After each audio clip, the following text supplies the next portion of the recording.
Good morning, guys.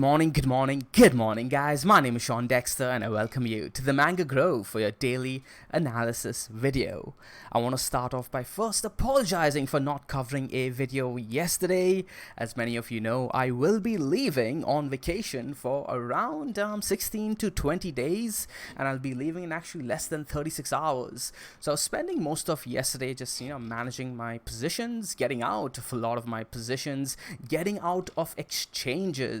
And it did take a little bit longer than it would if it was just like usual trades, because my trades are more of a complex construction combined with options, and I did want to get good fills on my trades, not eat too many fees, and instead perhaps make some money while getting out of my positions. So yeah, I decided to just take it easy yesterday and not have the stress of having to upload and render and edit and do the YouTube thumbnail, all of that nonsense. But hey, today, well, Bitcoin has taken a leg down, so I thought, why not come on here and tell you guys, hey, do it the Mango way, do the stress-free way, because nothing should be surprising over here for us, right? If you did watch the entire of the video I did prior to this one, right, the last video I did, at the end of the Ethereum video, I did cover Bitcoin, and I did spend a good enough time on Bitcoin where we talked about pretty much the levels that Bitcoin has come down to, right? We deliberately and we specifically said we are pessimistic more than optimistic until Bitcoin clears these levels, and Bitcoin did not clear those 4-hour levels that we are looking at. We'll go ahead and take a look at those levels today. So we will look at the 4-hour time frame today, because Bitcoin is Bitcoin may have some interesting things going on the 4-hour time frame, but we will also of course go over the higher time frames just like we usually do, just to keep everybody's nerves calm, because honestly nothing much has changed on the macro bigger time frame Mango stress-free time frame picture, right? So yeah, with that, is there anything else I want to talk about? Again, we are here at the Mango Research dashboard, available by the way at app.mangoresearch.co. 56% still on your return, on your ROI. Not much has changed, right? I think the max this went up to was 64%. So think about it, everybody's stressing, everybody's like going all hoo-ha over this Bitcoin move, but if you were doing the Mango way, doing the stress-free way, you would have been sitting long in your position ever since October 22nd, and pretty much doing nothing, not having to take any trade, not having to exit any trade and re-enter, none of that mess, right? Just sitting and watching and keeping it easy. So that's if you are playing in the 4-day time frame. I do have the 4-hour time frame opened up over here too, and look at that, guys. On the 4-hour time frame, the reason I'm showing it to you guys today is I want to show you the stark difference, right? Like, this is an example. Again, here's the 4-day and here's the 4-hour. On the 4-day, the trend is still long for almost all of the assets over here, right? Especially against the USD pairings, they're all long. But when you switch on over to the 4-hour, you're seeing all these red short signals. Now, again, if you did want to trade the lower time frames, you're seeing really good returns over here. On Bitcoin, you would have gone short, I believe yesterday, around 5% up. On Ethereum, around 10% up. XRP too. But you got to ask yourself, are you that kind of trader where you're willing to go in, go out, go in, go out? There is opportunity, yes, but I believe personally that it's best to wait till you mature as a trader, where you start being able to control your emotions, your position sizes, everything, before you make that leap to the lower time frames where you look to optimize your trades. Over here, by the way, I just noticed Wing USD up 30%, and it's long over here. So I wonder what this coin is about. Trader Fraser in the Mango C program was talking about this one, and yeah, I want to. By the way, those of you in the Mango C program, watch out for when Fraser gets into these modes, right? When he gets into his moods where he's really looking to trade, and you guys have noticed he's been trading and aggressive recently, posting all of his charts, all of his setups. When he gets into one of those modes, you know that he's back, and he's back strong. And hey, good to see you back, trader. Good to see you in your mojo. You're killing it, man. Good trade on this one. But yeah, so on the 4-hour chart over here, again, I do want to talk about this little educational aspect where you're going to see on the lower time frames things go into a downtrend, while on the higher time frame things are still in an uptrend. And now I'm going to go on over to the chart over here, quickly draw something out for you guys to kind of explain this concept, right? So let's say you are in an uptrend on the higher time frames, right? This is the uptrend on, say, the 4-day or the weekly, whatever. Within this uptrend, you're seeing like these moves towards the downside, right? These little you could call them hiccups, these pullbacks, whatever you want to. But within that spot, guys, you have a 4-hour downtrend or a daily downtrend. It could be whatever time frame, depending on the time frame you're looking at. So always keep that in mind.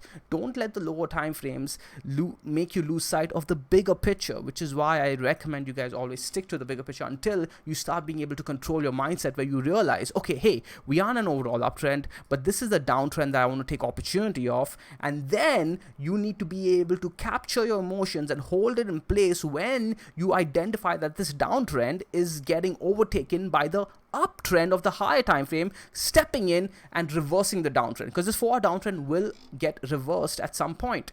Is it on the weekly? Is it on the 4-day? You don't know which higher time frame will step in until you start building that experience. Again, this is why I recommend, keeping it easy until you actually gain the experience to trade the lower time frames. But I know many of you will not listen to that. So let's get on over here now to we're going to start. Should we start? Okay, you know what? Let's start with the weekly.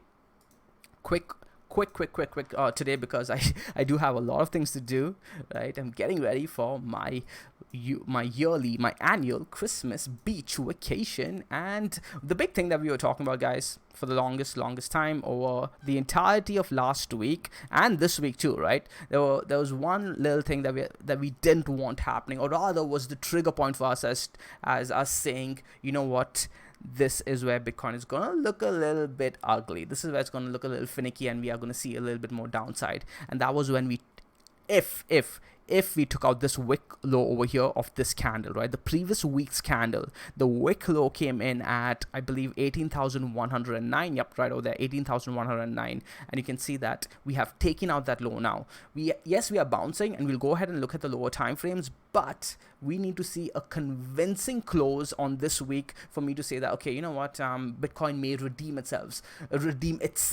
But as things stand right now, I'm not liking this picture at all. Okay, not on the weekly. But again, we are not too surprised with this, right? Like, we knew that we had resistance overhead. The biggest thing that we were looking for was on the 4-day time frame. If the weekly is too high for you, well, look at the 4-day time frame. It's as good as half a week, right? And we were looking for at least a 4-day candle close above this region over here. As simple as that. The range, okay, the 4-day range that we've been looking at for like freaking almost a month now, nothing has changed. We're still in that range. We're looking at the lows of around 17,200 to 16,200, right? This box over here as our low. The mid range was somewhere around 18,200, and the top of the range was around 20,000.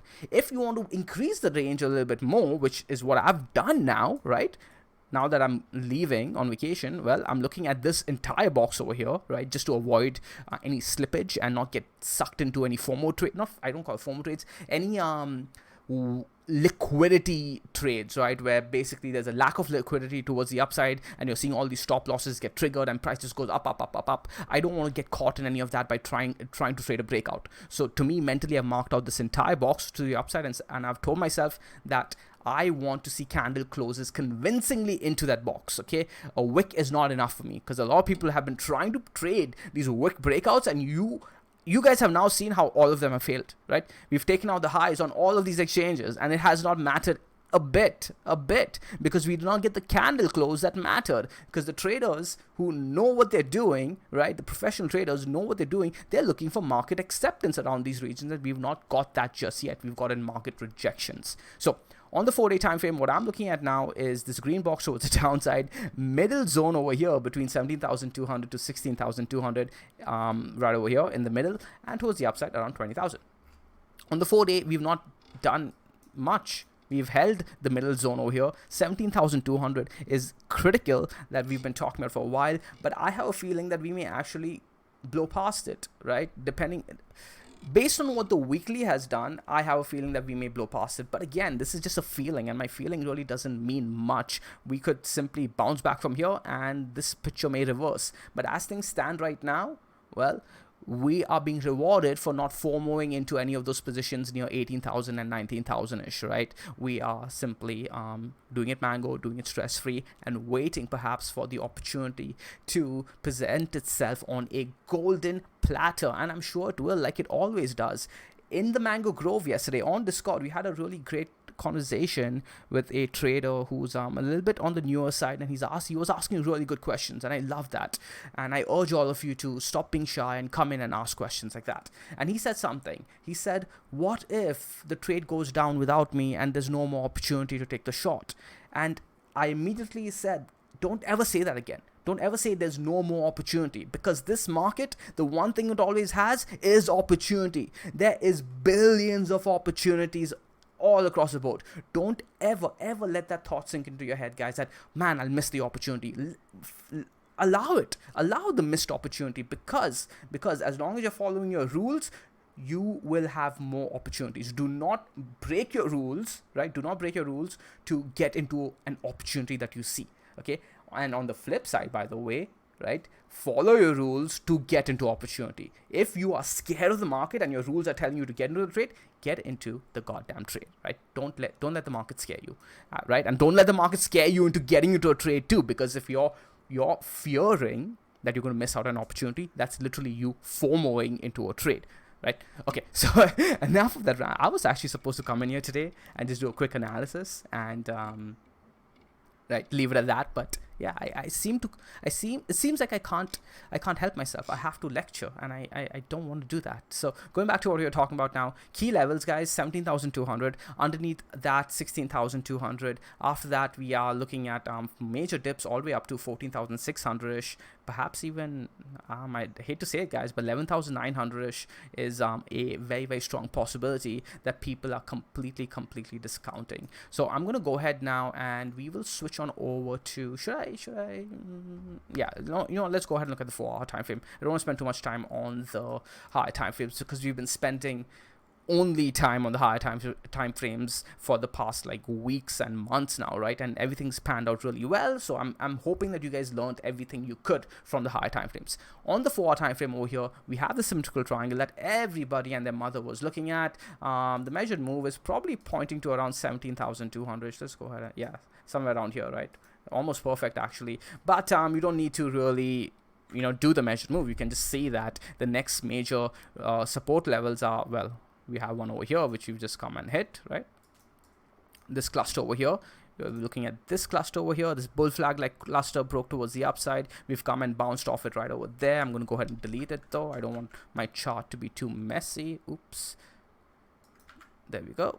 And there we go. Okay, cool. So we've already hit that level. I'm not keeping an eye on that level, but that could have been a level that you guys could have traded. I'm pretty sure we'll come to that in a second. But the key level over here for me is 17,200. I've been harping on this 17,200 level for like months now, and we've gotten some really good trades on it.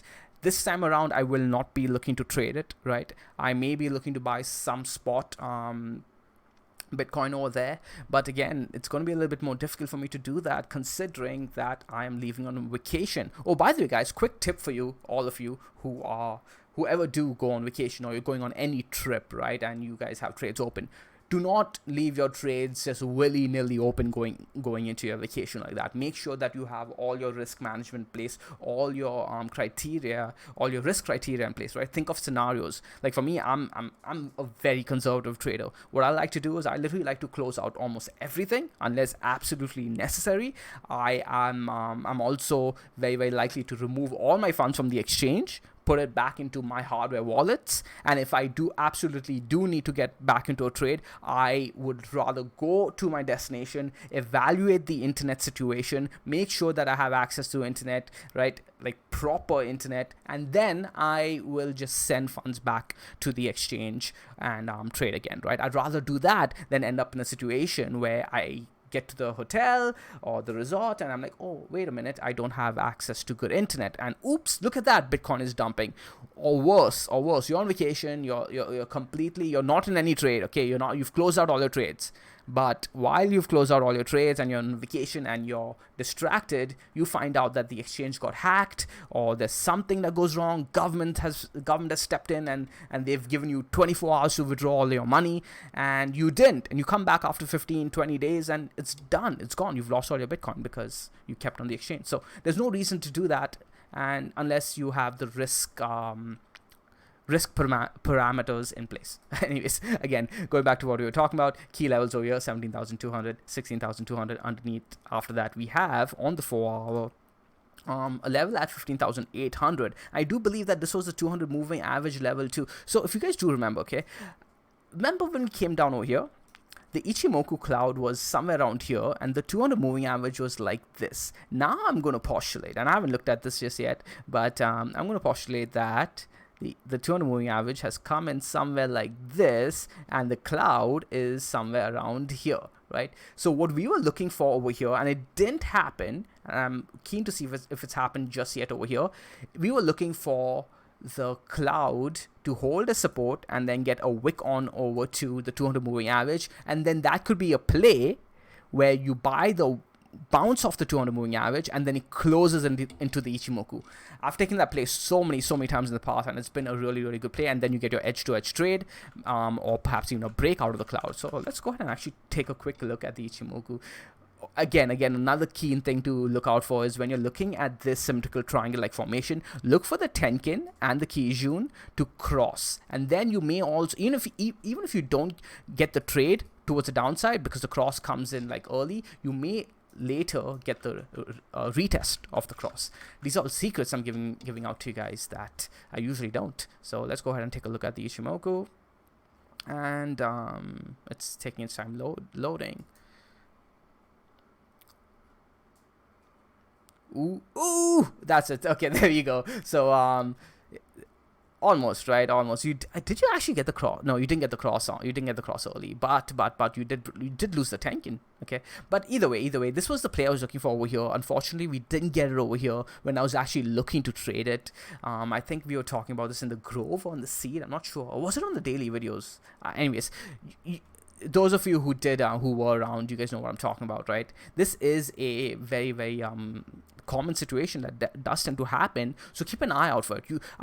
I remember talking to you guys back like last year, a year and a half ago, where I talked to you guys about how diligent I used to be on recording all of these plays on a spreadsheet. I don't talk to you guys about those things anymore because I just, at the time I stopped talking about it because I'm like, I don't know, harp on this over and over again. But guys, those of you who are just starting off, right, I really recommend doing things like that. I went the extra mile. I used to stay up late nights. I used to have a proper like playbook and everything. I still have all of that, but now it's just memorized. I have it all in my head, right? So while you're beginning your journey trading, you have to put in the work. You have to put in the hard work, recording these kind of things. Yes, you can watch these daily videos and take ideas from here. That's all well and good, but I'm hoping you guys, kind of like how Robert has done it in the Mango C program, you put in the hard work too, so I can learn from you. Because Robert is at the situation now or at a position right now where he can teach all of us, right? We can learn from each other, guys. I don't need to be the one only teaching you. You guys can teach me, because we put our minds together. We can all evaluate the charts together and find things that I might be missing something right now. You might see it, right? Record it and then keep an eye on it, validate it, and then let us know, right? So yeah, again, now we can look for that play where we get the edge to edge, the test of the Tenkin, and then perhaps for the downside. So I wouldn't be surprised. Put in a lower high and then come in to test this somewhere around here, 17,200. Who knows? All right, so now let's go ahead and take a quick look at what the daily Ichimoku is saying. And right over here, you can see that the Tenkin is being defended once again. We defended on the last dump too, by the way, guys. 1, 2, 3 candles. As soon as we held 2 candles above the Tenkin, that was pretty much the sign that we are likely going to start having that up thrust. And on the 4 hour too, we saw that ascending triangle, and yeah, we bounced back up towards the highs. Now the question is, can we do something similar? I do believe the 21 EMA is coming in somewhere around there. Alright, cool. So we've not cleared the 21 EMA yet, or rather it doesn't seem like we're living above the 21 EMA. This will be really interesting, guys, okay? And keep an eye out for this. If we hold the Tenkin and then we begin to see resistance against the 21 EMA. So essentially, if we close between the 21 and the Tenkin, that's essentially a no trade area for me. That's when I usually get out of my trades if I was still in a long base of the 21 EMA Tenkin, right? You want to see both of these hold. If we see the 21 EMA and the Tenkin hold, that's a really, really good sign, but I'd still want to see confirmation after that. I'd still want us to start seeing candle closes above 18,656. So keep that in mind again. I want to see the daily 21 EMA as well as the Tenkin get defended on this candle, and then after that I want to see a daily candle close above around 18,656. If we close between the 21 and the Tenkin, not the best look. If we close underneath, definitely a bad look, right?